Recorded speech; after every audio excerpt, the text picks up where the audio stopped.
Hey guys, this is another update in our ongoing Lunch and Learn webinar series. I'm your host, Mayur Thaker. I am an equity strategist here at Zacks Investment Research, and I also manage the Zacks Earning Certain family of portfolios. And today we're talking a pretty quick video here. I just wanted to give you another angle at looking at the business cycle and particularly how corporations and managements of these corporations are behaving, how they are voting with their dollars. That's an important thing to look at and track. And so today the topic is going to be corporate capital expenditures, an important early growth signal. So let's take a look at that and what that means and what that might be telling us.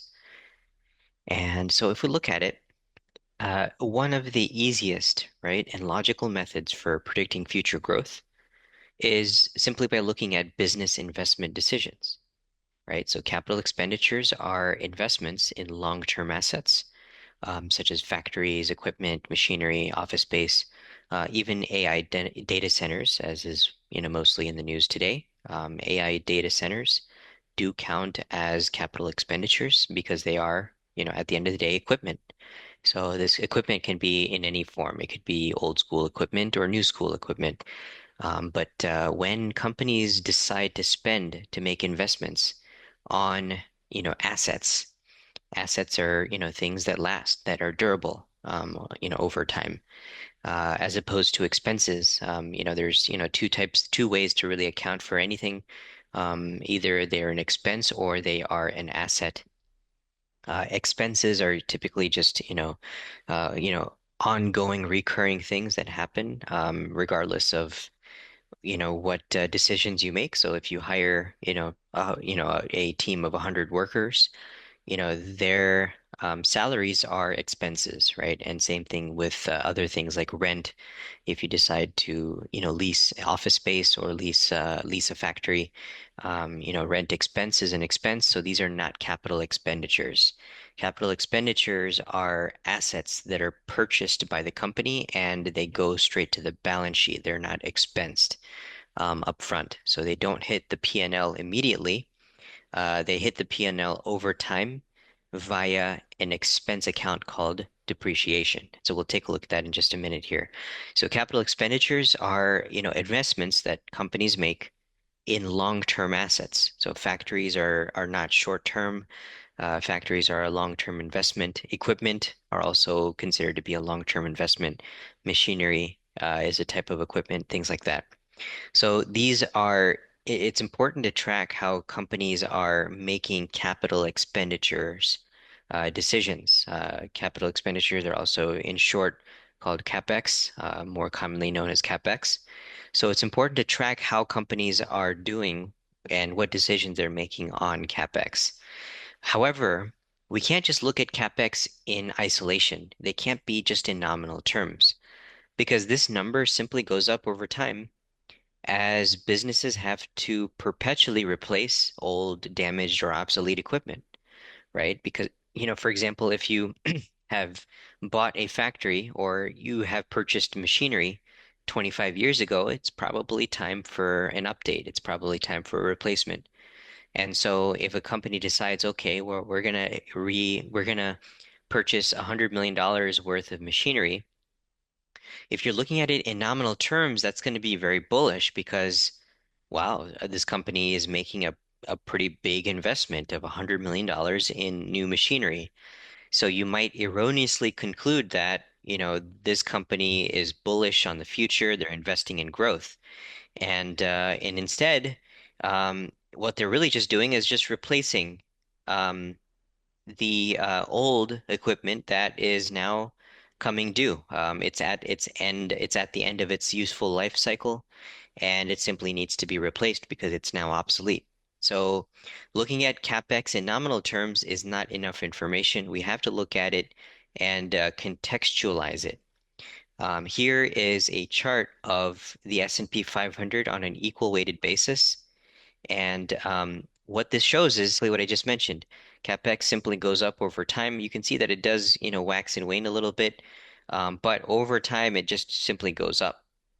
So we have to kind of make a better sort of framework around this to look at, what is their true investment decision? Are they actually bullish on the future? Are they actually making growth investments? Or are they simply replacing old and aged equipment? So how should we do that? Well, to do that, we have to look at net capital expenditures, which takes the nominal figure, as we just saw in the prior slide, and subtracts depreciation from that. So we have to look at net capex. So that's nominal capex minus depreciation. And when capex exceeds depreciation, that means companies are in growth mode, right? So if you're actually investing more than simply the minimum amount to replace old assets, then that means you're actually making growth investments. And when capex falls below depreciation, right, that means companies are in conservation mode. So that means they're allowing their assets to age beyond their useful life because the company's making an active decision to conserve cash, right? And that's what we typically see during recessions or around uncertain times. So, if we want growth, we really want, companies to be making active growth investments. And that's why we want to be in the first category most of the time. We want that. We want companies to be investing in growth. So we want CapEx to be exceeding depreciation. However, we don't want to be in that second category. So let's see, where are we exactly in that cycle? So now, if we look at this chart, it looks very different from the prior chart. So now we're looking at capex in the numerator and depreciation in the denominator. And I drew a bold line right at that one mark. So every time that we're above that one level, we are in net growth mode, net investment mode. And when we're below that one line, that means that capex has fallen below depreciation. It means that companies are allowing assets to age indefinitely. They're stretching their assets further and further than they, otherwise could be. And they're making an active decision, therefore, to be in conservation mode. And we can see typically during recessions, that number falls below one, and it stays below one for quite some time until the coast is clear and managements are once again confident in the economy, and therefore they go back into growth mode.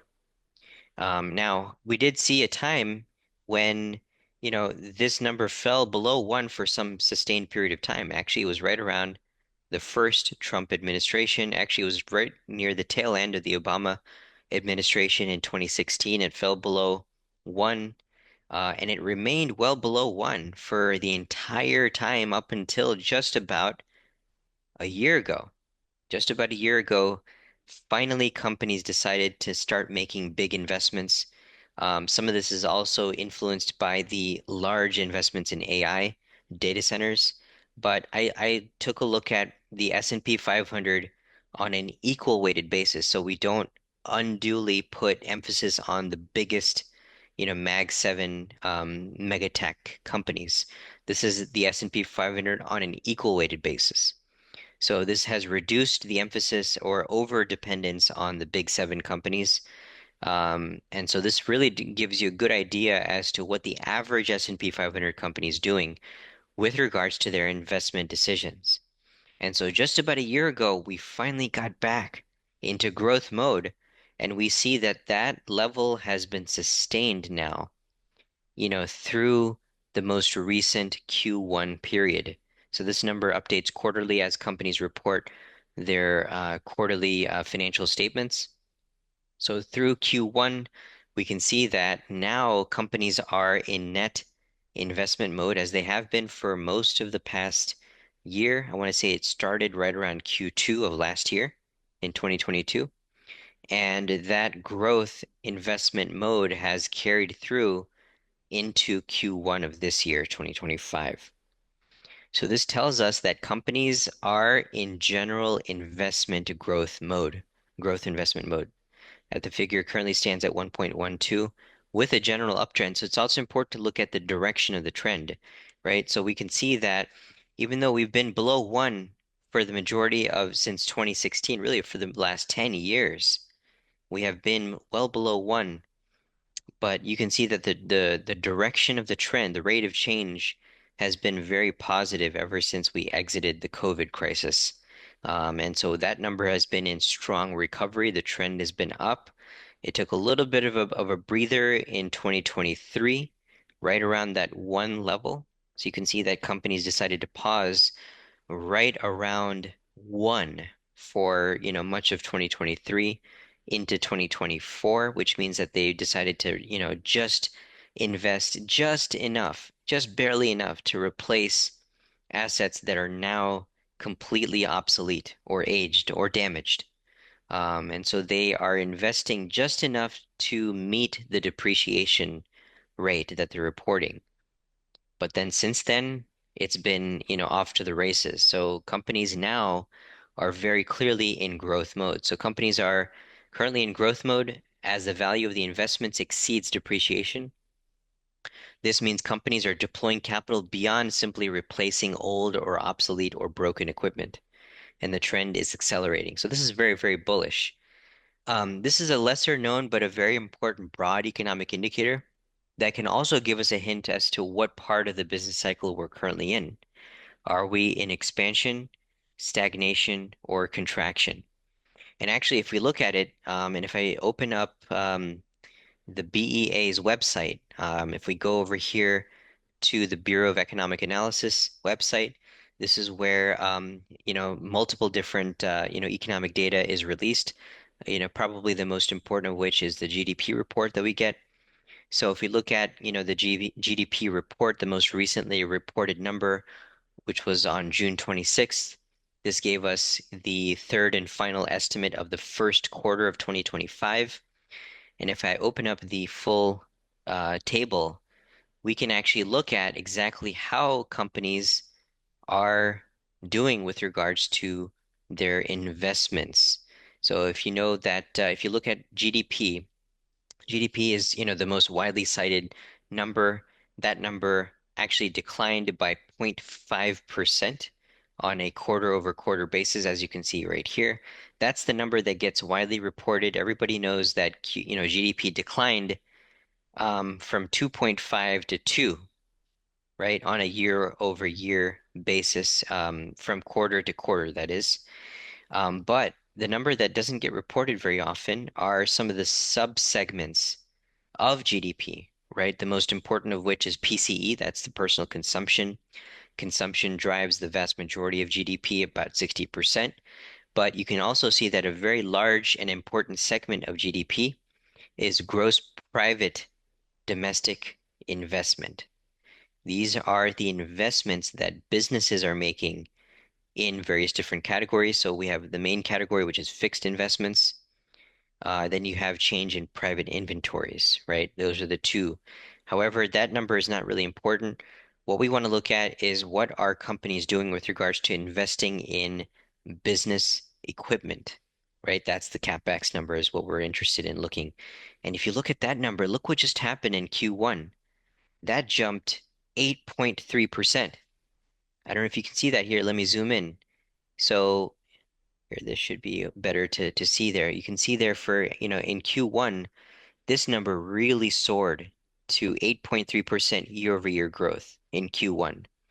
That is very, very important as a very that is a very large signal to look at. Now, some of that may be because companies knew that tariffs are coming, so they front ran some of those tariffs by placing large orders, in Q1 ahead of the tariffs that went into effect in April. Of course, we knew that Trump later, paused those tariffs. So, that entire saga is still in a state of flux. So companies are still quite uncertain as to what the eventual outcome is going to be.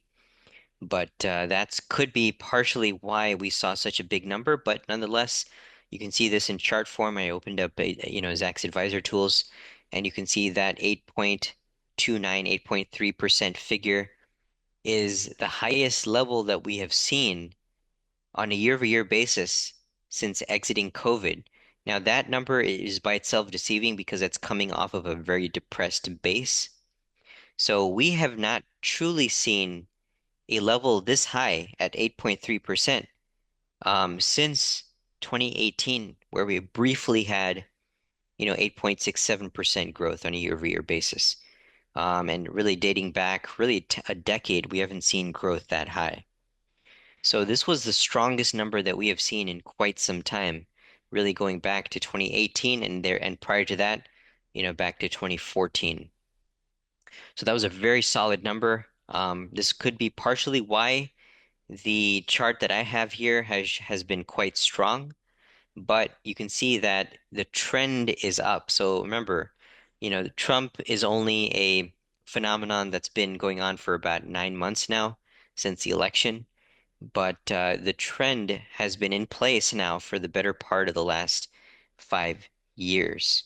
We're going from, well below one to now well above one. And that started, well over a year ago, well before Trump came into office. So these are secular trends. A lot of people put a lot of emphasis on who's president and politics and political public policy and things like that. Some of that is true. Yeah, some of that does impact investment decisions, but a lot of investment decisions are secular. They are long-term decisions based on business confidence in the long-term viability of the economy. And so these investment decisions, although some of them are influenced by politics, I would say the vast majority of them are secular, and have, everything to do with management's confidence in their own industries, in their own competitive advantages, and ultimately in the long-term trajectory of the US economy. So right now, this chart looks good. And so this is yet another chart that indicates that, that kind of throws more cold water, that throws more shade on the recession camp. Like I said, I've left the recession camp late last year when the data started turning, and the data continues to be on the bullish end of things. So as long as, capex is strong relative to depreciation, as long as the other broad economic indicators are strong, as long as, private sector jobs are strong, personal incomes are strong, and the majority of the big six economic indicators that the National Bureau of Economic Research, NBER, looks at, such as retail sales, personal incomes, non-farm payrolls, the household survey of employment, industrial production, things like that. As long as these indicators are generally strong and that the breadth of these indicators are bullish overall, meaning more are bullish than they are bearish, then I would say that the risk of recession is remote. Of course, that can change on a dime, but right now, the vast majority, if not all of them, are currently in expansion, and about half of them are trending up. So this is very, very bullish. I continue to remain bullish on the market overall. And I will, of course, be reporting back to you at least once a month on updates to these figures, if not, twice a month. But as of right now, I am overall bullish on the U.S. economy and on the U.S. stock market. Any questions? I'd love to hear from you.